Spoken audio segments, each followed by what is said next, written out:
In the name of merciful Allah.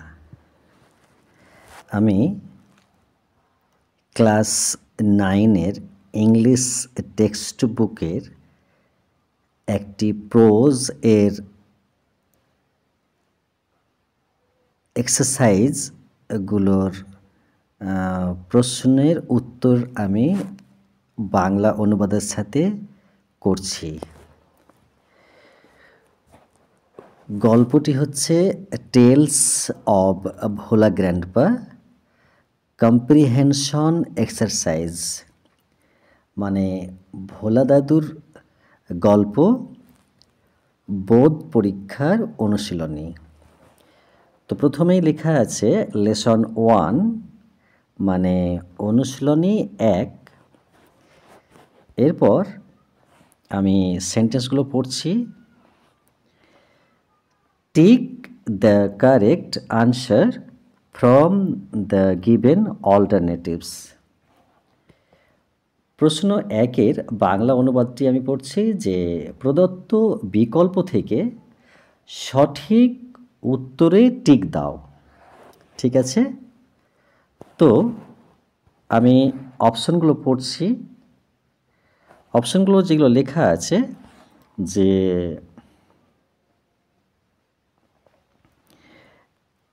In the bakul tree there lived, মানে বকুল গাছে বাস করত। তাহলে ক্রোজ মানে কাকগুলি, মাঙ্কিজ মানে বানরগুলি, এবং নিচের অপশনগুলো দেখছি। দেখো যে টাইগার্স মানে বাঘ, যদিও এগুলো সিঙ্গুলার থেকে প্লুরাল করা আছে এস যুক্ত করে। তো ডি স্প্যারোজ, কিন্তু এর আনসার হচ্ছে মাঙ্কিজ মানে বানরগুলি। ওকে, এরপর দেখো আমি নাম্বার 2 কোয়েশ্চেনটা পড়ছি। কি লেখা আছে দেখো, লেখা আছে on the way back from the festival Bhola grandpa tightly held on to the 2 fingers of his. এর বাংলা অনুবাদ পড়ছি যে উৎসব থেকে ফেরার পথে ভোলা দাদা তার 2 আঙ্গুল শক্ত করে ধরেছিল। ঠিক আছে, এরপর দেখো অপশনগুলো।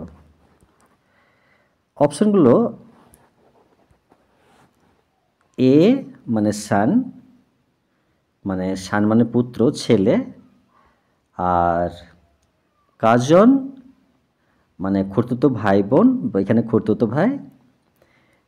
সি গ্র্যান্ডসন মানে নাতি। ডি নেফিউ মানে ভাইপো বা ভাতিজা। তো এখানে আনসার আছে তোমার দেখো গ্র্যান্ডসন। ওকে, এই গ্র্যান্ডসন দেখো এখানে আনসার গ্র্যান্ডসন মানে নাতি। আচ্ছা, এরপর রেডি হও 3-তে কি লেখা আছে পড়ছি। লেখা আছে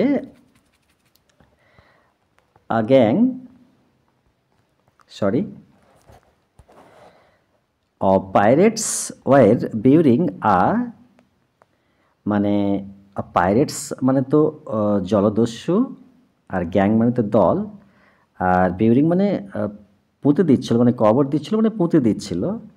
তাহলে আ গ্যাং অফ পাইরেটস ওয়ার বিউরিং আ, মানে একদল জলদস্যু ওখানে অগাং কবর দিচ্ছিল, যে মানে এ লার্জ বক্স মানে একটি বড় বাক্স, স্মল বক্স মানে ছোট বাক্স। নাম্বার সিতে কি আছে দেখো,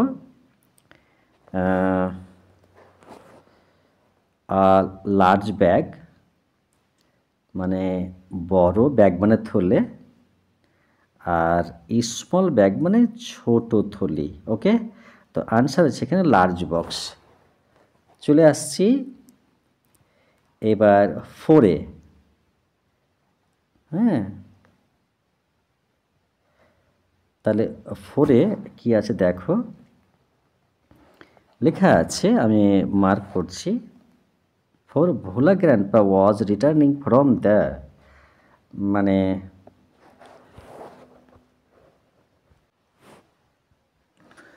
ভোলা দাদু ফিরছিলেন,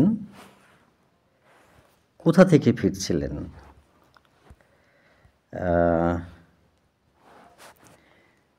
এ ইয়ারলি মার্কেট মানে বার্ষিক বাজার, বি মান্থলি মার্কেট মানে মাসিক বাজার, সি ডেইলি মার্কেট মানে দৈনিক বাজার, ডি উইকলি মার্কেট মানে সাপ্তাহিক বাজার। এটার আনসারটা কি হবে? Weekly market. ওকে, এখানে মার্ক করে আমি এখানে সাইন করে দিলাম। ওকে, তারপরে দেখো 5-এ কী লেখা আছে, পড়ার চেষ্টা করো। 5-এ লেখা আছে যে Bhola grandpa died at the age of, মানে ভোলা দাদা এই বছরে মারা যান। কত বছরে মারা যান? মার্ক করছি 85, মানে তোমার কত, 85, 95 মানে 95। নেক্সটে কি লেখা আছে? লেখা আছে যে 55 মানে 55, আর 75 মানে 75। আনসার কিন্তু লেখা আছে 95, মানে 5 কম 100, 95। ওকে, এরপর দেখো এক্সারসাইজ 2 চলে এলাম। মানে এক্সারসাইজ মানে অ্যাকচুয়ালি কিন্তু ব্যায়াম, কিন্তু এখানে ব্যায়াম তো না, এখানে অনুশীলন। তাহলে দেখো আমি এখানে পাস করে গেলাম, আমি শুধু প্রশ্নটা পড়ছি। প্রশ্ন লেখা আছে answer the following questions within 15 ওয়ার্ডস, মানে 15টি শব্দের মধ্যে নিচের প্রশ্নের উত্তর দাও। তাহলে আমি এরপর প্রশ্নগুলো দেখছি। লেখা আছে এ, তো when did Bhola grandpa let out a loud wail, মানে ভোলা দাদা কখন উচ্চস্বরে হাহাকার করে উঠেছিল।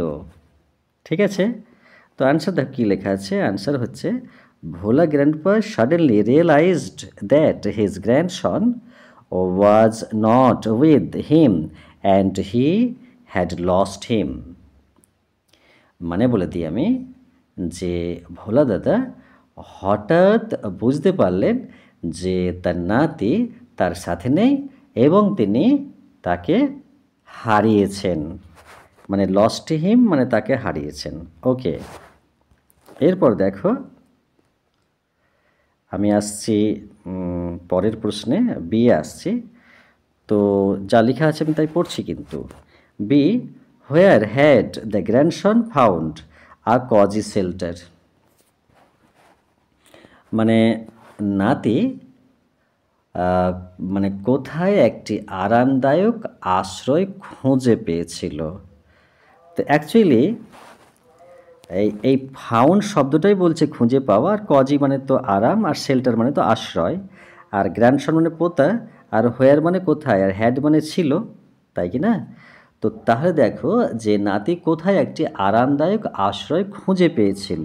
ওকে, আনসার দাও কী লেখা আছে। The grandson of Bhola grandpa took cosy shelter under a cows বেলি, মানে ভোলা দাদার নাতি গরুর পেটের নিচে আরামদায়ক আশ্রয় নিয়েছিল।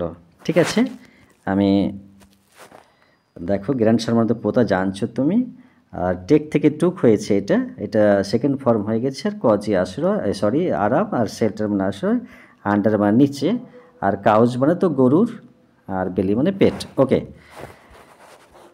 পরের প্রশ্নটি পড়ছি। সি কি লেখা আছে দেখো, যে আমি সুস্থভাবে পড়ছি।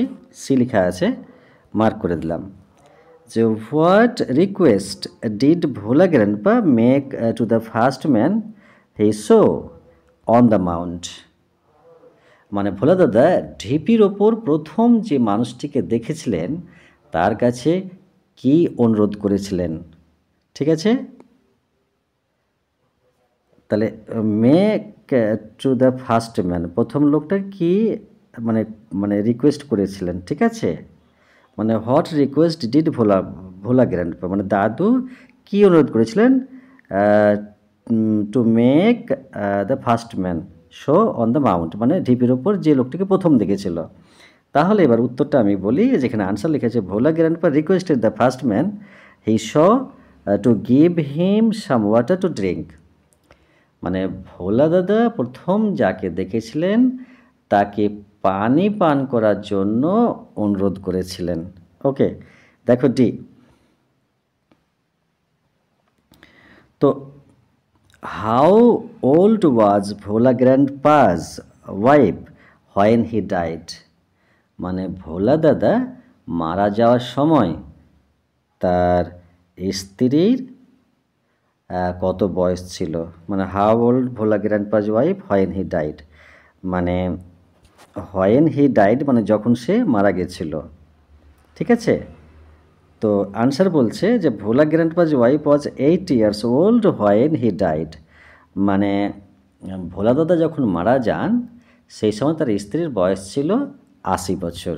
ওকে, খুব সিম্পল সেন্টেন্সে লেখা আছে। আসছি পরের প্রশ্নগুলোতে। পরের প্রশ্ন এক্সারসাইজ 3। তো কী লেখা আছে আমি পড়ছি। হ্যাঁ, এক্সারসাইজ 3। তো answer the following question within 25 ওয়ার্ডস, মানে বলছে যে 25টি শব্দের মধ্যে নিচের প্রশ্নগুলির উত্তর দাও।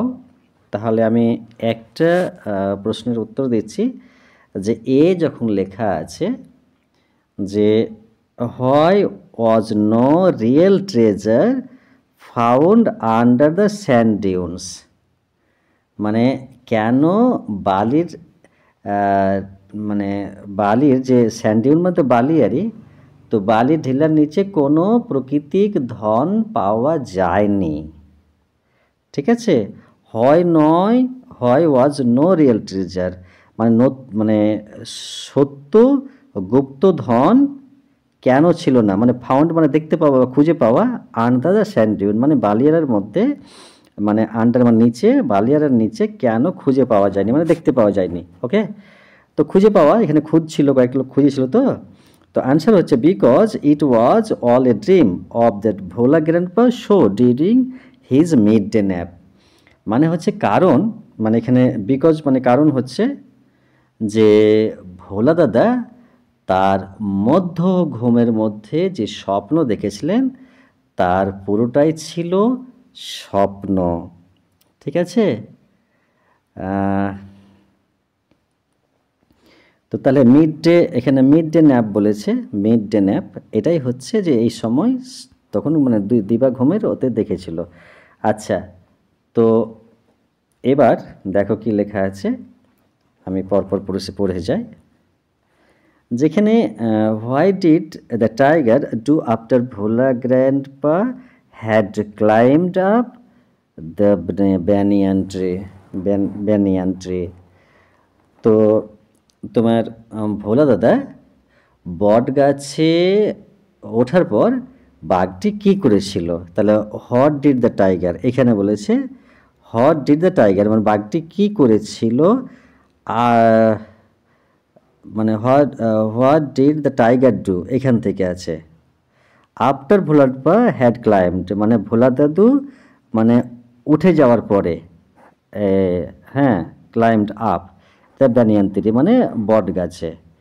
তো তাহলে দেখো আনসার কি লেখা আছে, the tiger roared loudly and circled the banyan tree for about 100 times and it settle down under a bush, মানে বাঘ তোমার জোরে গর্জন করে বট গাছের চারপাশে প্রায় 100 বার প্রদক্ষিণ করে, মানে 100 বার, মানে এখানে তোমার যে বলেছে না যে সার্কেলড মানে বৃত্তাকারে গোল করে ঘুরেছিল, ঠিক আছে। মানে ঘুরেছিল একটি ঝোপের নিচে, মানে তোমার বসে গেছিল আন্ডার এ বুশ। বুশ মানে ঝোপ, ছোট ছোট জঙ্গলকে বলে বুশ বলে। তাহলে আন্ডার নিচে মানে সেটেল ডাউন মানে ওখানে স্থাপন করেছিল, বসে গেছিল আন্ডার এ বুশ মানে একটি ঝোপঝাড়ের নিচে। ওকে, তারপর দেখো কি লেখা আছে সি। তো what was the reason of Bhola grandpa's death according to his মানে ওয়াইফ। তো বলছে যে মানে ভোলা দাদুর স্ত্রীর মতে মৃত্যুর কারণ কি, ঠিক আছে। What was the reason of Bhola grandpa's death according to his মানে ওয়াইফ, মানে অ্যাকর্ডিং টু হিজ ওয়াইফ মানে স্ত্রীর মতে অনুসারে। তো হোয়াট ওয়াজ দ্য রিজন কি কারণ ছিল ভোলা দাদুর মৃত্যুর কারণ, মানে এর বইয়ের মানে মতের অনুসারে চিন্তাভাবনার কারণে কি ছিল। তো এর কারণ হচ্ছে কি যে দেখো যে অ্যাকর্ডিং টু ভোলা গ্র্যান্ডপা's ওয়াইফ মানে ভোলা দাদুর স্ত্রীর মতে the old Bhola grandpa must have forgotten to breathe. মানে ভোলা দাদার স্ত্রীর মতে বুড়ো ভোলা দাদা নিশ্চয় শ্বাস নিতে ভুলে গেছিলেন, ঠিক আছে। মানে ভয়ে যে সে মানে কি বলবো, ভয়ে যে সব দৌড় দিয়েছিল দিয়ে 50 বছর পর এসছিল না মানে হাফ সেঞ্চুরি, তো সেটাই হচ্ছে কারণ।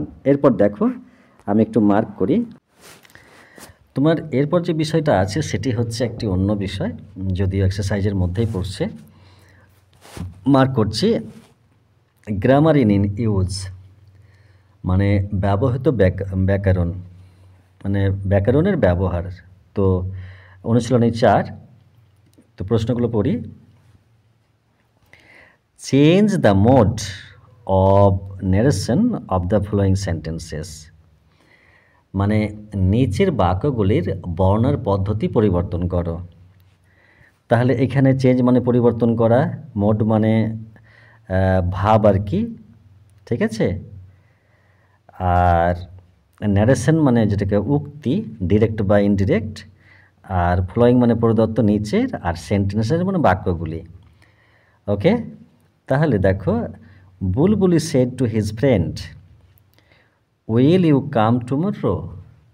মানে বুলবুলি তার মানে বন্ধুকে বলল মিন্স এখানে সেড যখন আছে তখন পাস্ট টেন্স আছে। তো বুলবুলি তার বান্ধবীকে বলেছিল উইল ইউ কাম টুমরো, তুমি কি আগামীকালকে আসবে, ঠিক আছে।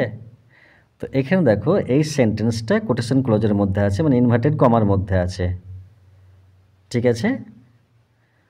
তো উইল ইউ কাম টুমরো, তাহলে দেখো এবার কি লেখা আছে আনসার, যে বুলবুলি আক্সড ইজ ফ্যারেন্ট মানে তুমি কালকে আসবে, তখন কিন্তু এখানে দেখো আক্সড বসেছে। তাহলে বুলবুলি আক্সড is parent if she would go to the next. এখানে উইল থেকে উড হয়ে গেছে।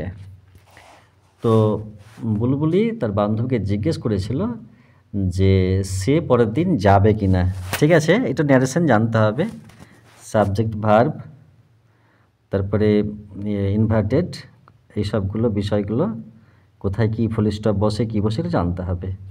তারপরে দেখো বি,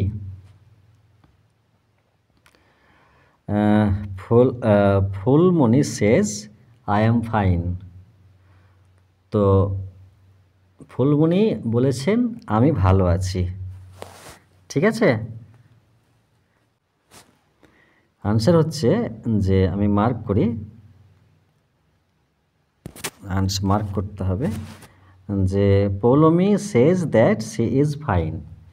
তাহলে পৌলমি বলেছেন যে তিনি ভালো আছেন। আচ্ছা, এরপর দেখো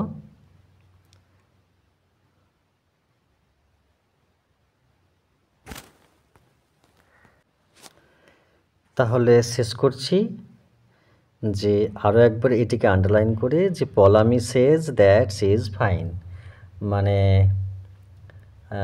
পলামি বলেছেন যে তিনি ভালো আছেন। ওকে, এরপর দেখো সি প্রশ্নটা পড়ছি, the teacher said to the students keep quiet মানে শিক্ষক ছাত্রদের বললেন, দ্য টিচার মানে শিক্ষকটি, সেড মানে বলেছিলেন, টু দ্য স্টুডেন্ট মানে ছাত্রদেরকে কিপ কোয়াইট, এখানে কোয়াইট মানে অ্যাকচুয়ালি শান্ত, আর এখানে অনুবাদ লিখছে যে শিক্ষক ছাত্রদের বললেন যে শান্ত থাকো মানে চুপ থাকো, তাই কি না? তো শান্ত থাকো। তো এখানে দেখো আনসার কি লিখেছে, the teacher told the student to keep quiet, মানে শিক্ষক ছাত্রদের চুপ থাকতে বলেছেন, ঠিক আছে। এরপর দেখো কি লেখা আছে ডিএ, যে my mother said to me, আমার মা আমাকে বলেছিলেন। এখানে সেড মানে সে এর পাস্ট টেন্স কিন্তু, এস এ ওয়াই সে। তো এইখানে ওয়ের জায়গায় আই দিয়ে তোমার এখানে ডি দিয়েছে, ওকে। তো সেড টু মি, এখানে সে থেকে সেড হয়েছে, সেকেন্ড ফর্মে এসছে।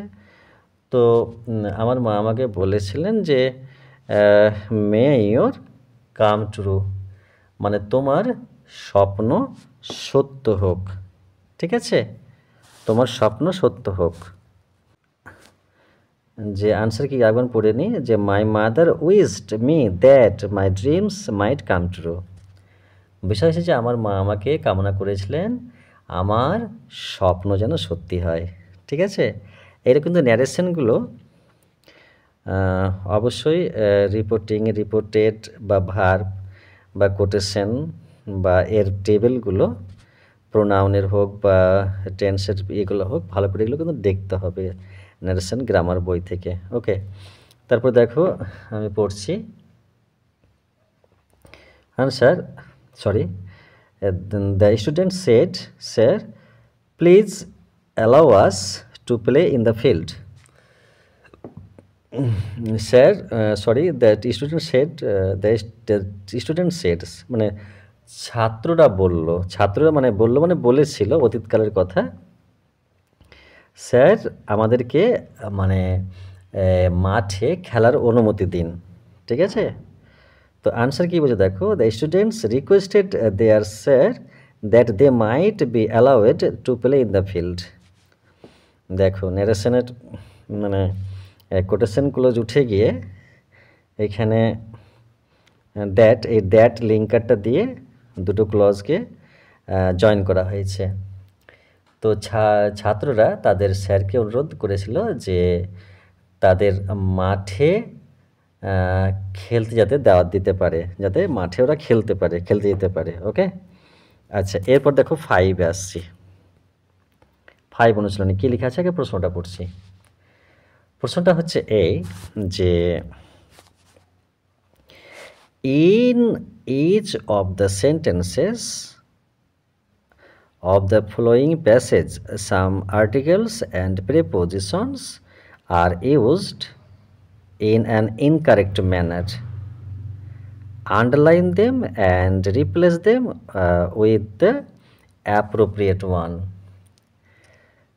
এখানে আমি একটা কথা বলি যে in each of the sentences, in each of the sentences মানে নিচের প্রত্যেকটি বাক্যে, হ্যাঁ, অফ দ্য ফ্লোয়িং প্যাসেজ মানে নিচের অনুচ্ছেদটির মধ্যে, সাম মানে কিছু, আর্টিকেলস মানে প্রত্যয়, অ্যান্ড প্রিপোজিশন মানে পদান্বয়ী অব্যয়, are used in incorrect manner মানে সঠিক, মানে ইনকারেক্ট ম্যানার মানে কারেক্ট মানে সঠিক, আর ইনকারেক্ট মানে বেঠিক আর কি, মানে বেঠিক মানে নিয়মে সেটাকে ব্যবহার করা হয়েছে। আন্ডারলাইন দেম মানে সেগুলো নিচে দাগ দাও, অ্যান্ড রিপ্লেস মানে স্থানান্তরিত করো, মানে এক জায়গা থেকে আরেক জায়গায় নিয়ে যাও, তাহলে অ্যান্ড রিপ্লেস দেম এবং তাদেরকে স্থানান্তরিত করো উইথ দ্য অ্যাপ্রোপ্রিয়েট ওয়ান এবং সঠিকটি দিয়ে। তাহলে হবে তোমার যে নিচের অনুচ্ছেদের প্রতিটি বাক্যে কিছু নিবন্ধ এবং অব্যয় ভুল পদ্ধতি ব্যবহার করা হয়েছে, এগুলোকে আন্ডারলাইন করো এবং উপযুক্তগুলির সাথে প্রতিস্থাপন করো, ওকে। তাহলে দেখো এবার কি লেখা আছে, পড়ছি যে on an winter night I was aboard a boat. I was a moonlit night full of stars.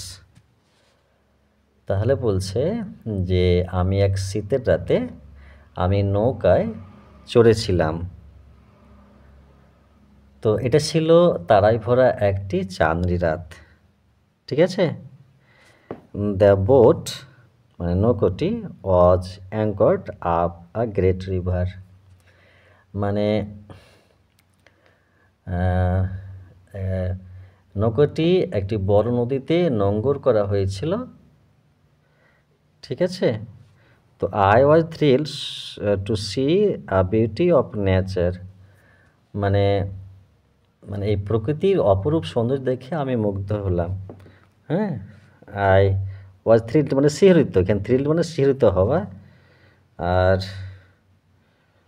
ওকে, তারপরে দেখো এখানে কি মানে আর্টিকেল এবং প্রেপোজিশন কি ভুল আছে। তাহলে on a winter night I was aboard a boat, it was a moonlit night full of stars, the boat was anchored to a great river, I was thrilled to see the beauty of nature. Okay, এখানে কি লেখা আছে hint, আমি এটা আর করতে পারছি না আমি, কারণ ইট ইজ অলমোস্ট মিডনাইট, মানে এখন 12টা রাত্রি কাছাকাছি। আর অলদো আমার আইস ট্রাভেল আছে, সো আমি এটি আর করতে পারছি না। So I am extremely sorry for this, because আমি এর পূর্বে একবার এই ভিডিওটি করা আছে ফুললি, তো সেটি আরও আমার স্টুডেন্টের জন্য আমি করতে চাইছিলাম। তো যদি এটা আমি দেখলাম ডিসপ্লে, তো বলে দিচ্ছি কি লেখা আছে। এক্সারসাইজ তো 6 লেখা আছে, write a dialogue with 100 word on the need to ban the use of animals like tigers and lions as circus attraction, মানে সার্কাসের আকর্ষণ হিসেবে বাঘ এবং সিংহের মতো প্রাণীদের ব্যবহার মানে নিষিদ্ধ করার প্রয়োজনীয়তা সম্পর্কে মানে 100টি শব্দের মধ্যে একটি ডায়লগ, মানে যেটাকে কথোপকথন বলছে, সংলাপ বলছে, এটি লিখতে বলা হয়েছে, ঠিক আছে। এখানে যে কথোপকথন ডায়লগ বলা হয় সেটাকেই বলা হয়েছে, আর ওই দিন মানে মধ্যে আর কি। তো 100 শব্দের মধ্যে এটা। আর নিড টু ব্যান, যেটাকে নিষিদ্ধ মানে নিষিদ্ধের প্রয়োজন, need to ban. Okay, animal মানে তো জীবজন্তু, টাইগার মানে বাঘ, আর লায়ন মানে সিংহ, আর অ্যাট্রাকশন মানে আকর্ষণ। ওকে, তো তোমরা দেখার চেষ্টা করিও, আমি এটি আর করলাম না। এখানে আনসারগুলো আমি একটু থ্রোলি পাস করছি। ওকে, বেস্ট না, good night, best of luck, শুভরাত্রি শুভরাত্রি শুভরাত্রি। Write a story within 100 word using the given hints, মানে যে ইঙ্গিতগুলো দিয়ে বলা হয়েছে। এখানে একটা হরিবল বাস জার্নি, অনেকগুলো রাইটিং স্কিল দেখো, 9-10-এর মধ্যে রাইটিং স্কিলের বেশি থাকে। তো 9-10 দেখো গ্রামার শেখার আর সময় সুযোগ থাকে না, কারণ এই 9-10-এর পরে মানে একদম যাতে এই 9-10-এর মধ্যে গ্রামারগুলো সমস্ত শেখা কমপ্লিট হয়ে যায়, তারপরে তো আর গ্রামার শেখার সুযোগ থাকে না, কারণ 5 থেকে 10-এর মধ্যে এইসব শিক্ষাগুলো শেষ করে দিতে হবে। এবং 10 থেকে মানে 10-11 থেকে একবারে রাইটিং স্কিলে দক্ষ হতে হবে। অতএব যত তোমরা পারো ফ্লুয়েন্টলি ইংরেজি পড়ার চেষ্টা করো, এবং পড়ার পর সেটাকে অনুবাদ করার চেষ্টা করো, যাতে করে মানে লেখার তোমরা যেন নিজেকে অ্যাবেল করতে পারো, তো এবং ছোট ছোট বাক্যগুলো যেন তৈরি করতে পারো, সেরকমভাবে চিন্তাভাবনা রাখিও। ওকে, বেস্ট অফ লাক আরও একবার জানিয়ে শুভরাত্রি শুভরাত্রি শুভরাত্রি। বেস্ট।